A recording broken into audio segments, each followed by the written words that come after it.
አልጫወትንም። እንግዲህ የተረፈችንን ቋጠሮ ሰብሰብ አድርገን ትጥቃችንን ታጥቀን ቋጠሯችንን ይዘን ወደ ቼላ ወንድም ጥላ ላጣቴ ልትቋጥር ነው ለትለኝ ገና እንዳርገው በዳሾ ባናቴ ቆሜ ይቋጥራለሁ። ተቀልዳለህ ነገ ዋጫ ስትበል እኔ ላይ እኮ ነው መተህ የምትቀዝነው እኮ እንዳወቃለን እኮ እያለ እኮ አሁን ቁም ነገሩ ቼላ ልመንሃ ቼላ አምናለሁ። ሀገሬ ውስጥ ያላችሁ የአርሰናል ደጋፊዎች አንዴ ሰብሰብ በሉ። ከጨዋታው በፊት አስቀድሜ 3 እውነታዎችን ልንገራችሁ። ከ2 ቀን በኋላ እሁድ ዕለት ቸልሲ አርሰናልን መሃን እስኪሆን ድረስ ሲደበድበው የምታጡትን 3 ወሳኝ ነገሮችን በግልጽ ላሳውቃችሁ። አንደኛ፣ ከተከታያችሁ ከቸልሲ ጋር ያላችሁ የነጥብ ልዩነት ከ6 ወደ 3 ዝቅ ይላል። ሁለተኛ፣ እንደ አባታችሁ የምትፈሩት ማንቸስተር ሲቲ ከ7 ነጥብ ወደ 4 ነጥብ ዝቅ ይላል። ምክንያቱም ሊድስን ነው የሚያገኘው። ሊድስን በእርግጠኝነት ማንሲቲ ያሸንፋል። ሶስተኛውና የመጨረሻው ነገር 2 የፕሪሚየር ሊግ ተፎካካሪ ክለብ ይኖርብሃል ወያላው። እየነገርኩ ነው አርሰናል ደጋፊ ሁላ ቅድሚያ ተዘጋጅ፣ በኋላ እንቧ ከርዮ ብሎ ማልቀስ ምንም አይሰራልህም። ቸልሲን በማይሆን ሰዓት ነው የምገጥመው እሁድ ዕለት በማይሆን ሰዓት ማንም ሊደራደረው በማይፈልግበት ሰዓት ላይ ቸልሲ ሜዳው ድረስ መጣ። ይሄ በጣም ትልቅ ንቀት ነው። ለመጨረሻ ጊዜ ልድገምላችሁ። አርሰናል በቸልሲ እሁድ ዕለት 3 ነጥብ ሲወሰድብህ 50% የፕሪሚየር ሊግ ዋንጫ ተስፋ ይዋዥቃል። ምንም ጥርጥር የለውም።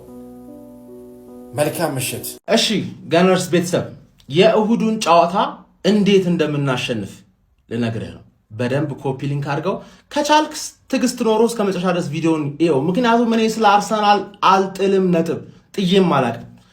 ፕሪዲክሽን ላይ ራሱ ብር ያለበት ከባየር ሙኒክ ጋር ሰከንድ ሃፍ ደብል ቻንስ ነው ያሉት።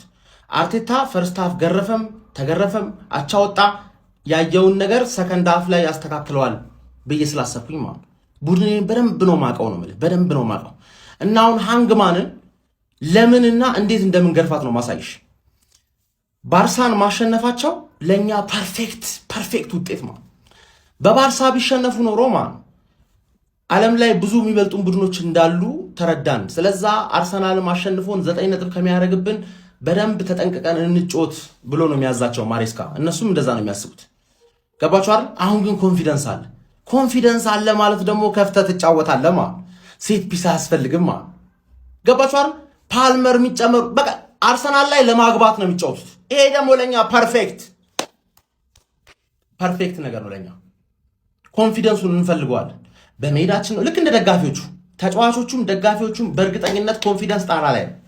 ማሬስካ ግን ትንሽ ብልጥ ከሆነ ማለት ባይዘ ያን ያህል ማጣጥለው ማኔጀር አይደለም። አንዳንዴ ነገሮችን ኦቨርቲንክ ያደርግና ያልሆነ ውሳኔ ወስኖ ይገባል። በዚህ ምክንያት ይሸነፋል እንጂ ለትልቅ ጨዋታ ሴትአፕ እንዴት ማድረግ እንዳለበት ቡድኑ ያውቃል። ስፔሻሊ ሲፈራ ጎበዝ ነው። ገባ አይደል? አሁን ግን አልፈራም ብዬ ገምታለሁ አይደል? ሃንግማኖች እናንተ ፈርታችኋል? አልፈራችሁ።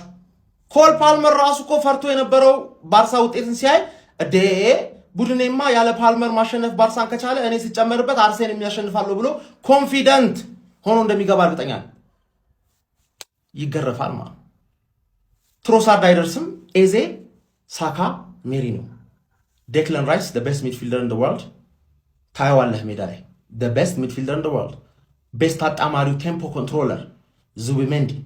ከዛ ከኋላ ደግሞ ካላፊዮሪን ሁለተኛ በምንም ጨዋታ ላይ አንተ አትግባ ሚል ነገር ከአፌ ከወጣ ሞቻለሁ። ሂንካፔ ይግባ ከሞስኬራ ይልቅ ሂንካፔ ፔስ ስላለው በደንብ እና ናቹራሊ ሌፍት ፉት ስለሆነ ሂንካፔ ይገባል። በውሰሊባ አለች። ዩሪያን ቲምበር በማርሽ ነው የሚጫወተው። ገባር ቀዝቀዝ ያለ ማርሽ አለው ልክ እንደ ዴክለን ራይስ ማለት ቀዝቀዝ ያለ ማርሽ እና ባየር ሙኒክን የገረፍ ነው በሁለተኛ ማርሽ። ገባር አስፈላጊ ከሆነ ሃንግማን ዋንጫ የምንበላበት ጨዋታ ስለሆነ ፉል ማርሽ አድርገን ዩሪያን ቲምበር ከዛ በኋላ ያሉትን 2 ሳምንት ቢያርፍ ራሱ ኖርምዬ ነው የምልህ። ሃንግማን ይሄንን ጻፍልኝ። በምንም ተአምር እንደማታሸንፈኝ 2018 ነው ላስት ታይም በሜዳ ያሸነፍከኝ። ስታንፎርድ ብሪጅ የኔ ሜዳ ነው፣ የኔ ትሬኒንግ ግራውንድ። ስታንፎርድ ብሪጅ ላይ ፕሌን አረግና ኤምሬትስ ላይ መጥቼ እጮታለሁ። ይሄን ደግሞ ውድ አሳይሻለሁ። ብዙ ሃንግማኖች ከጨዋታ በኋላ ማለት እንዳታለቃቅሱ ብዙ ስላወራችሁ ብዙ ምንም አይነት ምክንያት እንዳትፈልግ። አዎ ፓልመርም ተጨመረልህ፣ ደስ ብሎኛል። እርክት ማን እንደሆንኩኝ ታያለህ። ሾት ኦን ታርጌት አንተ በሾት ኦን ታርጌት እኔ በጎል ስቲል አሸንፈዋል። ባየር ሙኒክን ባይዘው በሾት ኦን ታርጌት ራሱ አሸንፈዋል። እነሱ ሾት ኦን ታርጌት እኛ ጎል ማለት አንድ ሾት ኦን ታርጌት ታደርጉ ጎል ሆነላቸው። ስለዚህ የሆነ እንደ ሁለት እንጨምርላቸው ሁለት አገቡ 3-2 አሸነፍናቸው ማለት እኛ በጎል አንተ በሾት ኦን ታርጌት ያን ያህል ነው ሌቭላችን ያን ያህል ነው። ዱቄት ያንስ ይህንን ወያኔ ማሳረፍ ኃላፊነት እኛ ላይ ወድቋል። ከዚህ በኋላ ዝርዝር ሳንቲሙን ሰጥተን ወደ ታክሲው እንመልሰዋለን። ወላሂ ጨዋታቸው አይጠገብም። ሀቢቢ እንደዚሁ እንዳንተ ነበር ያችኛው አይለንደን ቀበጥ ባለፈው ስትወክብ የነበረው አስተንፍሰናታል። ጭራሽ ደግሞ ሃንግማን ማለት ነው። ይሄ እኮ ማለት ወዘተ የሆነ ክለብ ሳሙና የሆነ ክለብ እኮ ነው ሃንግማን ሀቢቢ።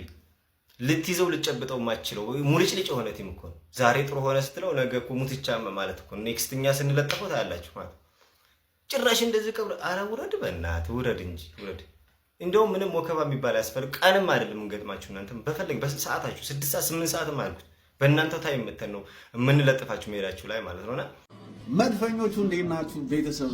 ሰንዴ በጉጉት የጠበቅነው ሰንዴ እንግዲህ 2 ቀን ቀጥቶታል።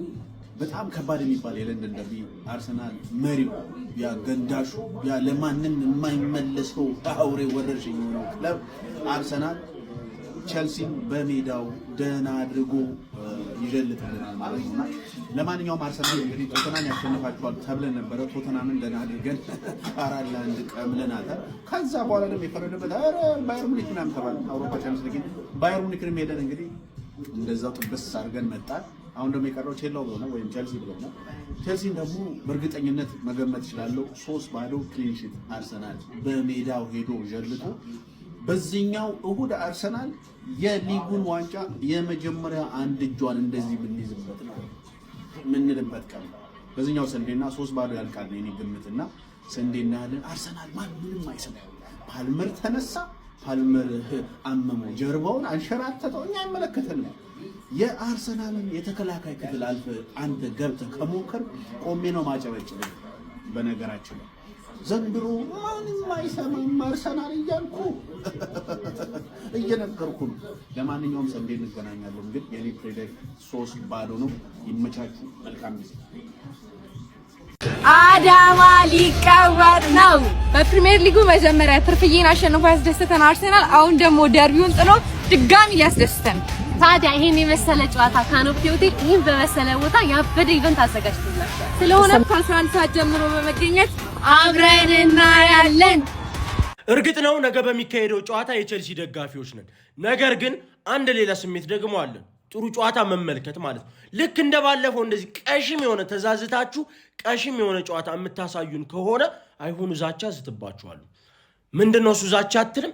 በመጀመሪያ ቸልሲ በሜዳ በመመጣበት ሰዓት ቀይ እንዲወጣ ቡላ አላደርግም። ዝም ብዬ ነው የምቀጠቅጥ ማለት ነው። ይሄ ጥሩ ጨዋታ የማታሳየኝ ከሆነ የማደርገው አንድ ተግባር ነው ማለት ነው። አርሰናል ታስታውሳለህ 3 ፖይንት የወሰድክብኝ፣ ነገር ግን በዓለም ዘንድ በጣም ብዙ ፖይንት የጣልክበት ማለት ነው። እንደዚህ ቀሽም ነው እንደ የተባልክበት ጨዋታ ልክ እንደዛ አድርጌም ፖይንቱንም ነው የምወስድብህ ቀጣይ ማለት ነው በሜዳ በመመጣበት ሰዓት እና ጥሩ ጨዋታ ማየት እንፈልጋለን ብዬ እያስገደድኳችሁ ነው፣ እያስፈራሯችሁ ነው ማለት ነው። ከዛ ውጭ ግን ድል ለለንደኑ ኩራት ለቼላው ማለት ነው። ይመቻችሁ። ቀዝቃዛው ተመልሷል። ለአርሰናል ጨዋታ ቋሚን ቤንች ሆኖ መጀመር እንደሚችል ኤንዞ ማሪስካ ተናግሯል። ግን ከጉዳት ስለተመለሰ ቋሚ መሆን እድል ላይኖረው ይችላል። ኖኒ ማድዋኬ እስከምገጥማችሁ ድረስ መጠበቅ አልቻልኩም ብሏል። እኛም በተመሳሳይ እና አሁን ብዙ ሰው ምናልባት አርሰናልን ሊያስቆም የሚችለው ቼልሲ ነው ብሎ ያምናል። እና እመኑኝ ይህን ጨዋታ የማሸነፍ ትልቅ እድል አለ። እና አርሰናሎች ሲከላከሉ በጣም ጥሩ ናቸው፣ ሲያጠቁ በጣም ጥሩ ናቸው። በተለይ ደግሞ ሲያጠቁ ከተለያየ አንግል ነው ጎል የሚያገኙት። ምናልባት ከተከላካይ ሊሆን ይችላል፣ ከአጥቂ ሊሆን ይችላል፣ ከመሃል ሜዳ ተጫዋች ሊሆን ይችላል። ግን እመኑን እኛም የሆነ የጎል እድል መፍጠር አያክተንም። እና ብቻ ስህተት ካልፈጠረና በቻልነው አቅም ተጠንቅቀን ይህን ጨዋታ መጫወት ከቻለ የሆነ ነገር ጠብቁ። እና ለሁሉም ተጫዋቾች አንድ ጠንከር ያለ መልእክት አለኝ። እዚህ ጨዋታ ላይ ስህተት መስራት ጭራሽ አይቻልም። አንድም ተጫዋች ቢሆን ስህተት እንዳይሰራ። እያንዳንዱ አቴንሽናችሁ ከኳስ ጋር ከኳስ ውጪ በቃ ጨዋታው አንድ አጠር ያለ መልእክት ለኩኩሬላ ከኩኩሬላ የባሰ ሴንተር ባኮቻችን ችግር ውስጥ እንዳሉ እረዳለሁ። ግን በኩኩሬላ ጋር አንድ ተጫዋች አለ። በባለፈው ሳምንት ለሚን ያማልን የታለ ያስባለ ፐርፎርማንስ አሳይተን ማን ኦፍ ዘ ማች ሆነ ነበር ቻምፒዮንስ ሊግ ላይ ጨረስከው። በድጋሚ ግን ያንን ያረጋገጥኩልን የዓለማችን ምርጡ ሌፍት ፉልባክ ነው ያልኩን እንድታረጋግጥልኝ በድጋሚ ጠይቃለሁ።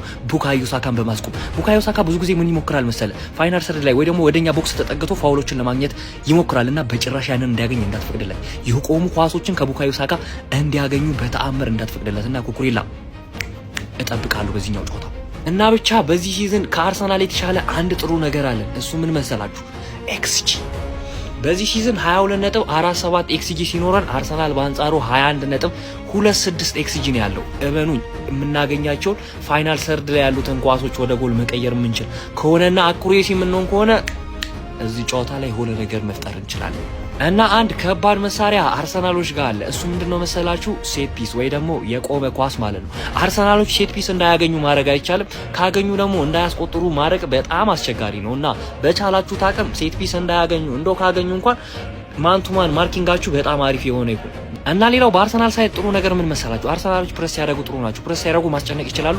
ኳሶችን መቀበልና ኳሶችን በረጅም እንድንለቅ ሊያስገድዱን ይችላሉ። እና እኛ ጋም ጠንካራ ሳይድ አለ እንዳልኩት እነሱ ጋር ፕሬሲንጉ እኛ ጋም ፕሬሲንጉ እንዳለ ሆኖ የመሃል ሜዳችንን ጥንካሬ ደግሞ በጥሩ ጎን መጠቀም አለብን። ያው ከነሱ የተሻለ የመሃል ሜዳ ጥንካሬ ስላለን ማለት ነው። እና አንዴ ይሄንን ስታት ላሳያችሁ። ያው እንግዲህ ጎል እንዳልኳችሁ እነሱ በ24 እኛ በ23 በፕሪሚየር ሊጉ ላይ ማስቆጠር ችለናል። ከኦፕን ጎል ያስቆጠሩት 12 እኛ ደግሞ የተሻለ 14 አለን። ክሊን ሺት 7 አላቸው፣ እኛ 6 ክሊን ሺት አለን። በፕሪሚየር ሊጉ የተቆጠሩብን ጎሎች እነሱ ላይ 6 ነው፣ እኛ ላይ 11 ጎል ተቆጥሯል። ኤክስፔክትድ ጎል እንግዲህ 21.26 እኛ ጋር ደግሞ 22.47 ይሆናል ማለት ነው። ሶ ይሄ ጨዋታ ምንም ጥርጥር የሌለው አስጨናቂና የሆነ ውጥረት የበዛበት እንደሚሆን ምንም ጥርጥር የለውም። እናንተ ደግሞ የምታስቡትን ኮሜንት ላይ ያስቀምጡልኝ። ይመቻችሁ። ኢትዮጵያ አሁን ዘመን መጥቶላታል። ሰማይ ተከፍቶላታል። በርና መስኮት ተከፍቶላታል። ያን ማየት አለማየት የየግለሰቡ ውሳኔ ይሆናል። በብዙ መንገድ ይህ ጊዜ የኢትዮጵያ ጊዜ ነው።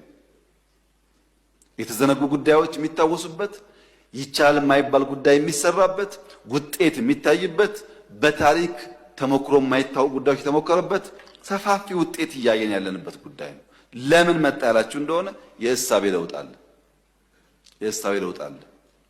አሁን ኢትዮጵያን የምንመራው እንደ ላዳ ሾፌር አይደለም።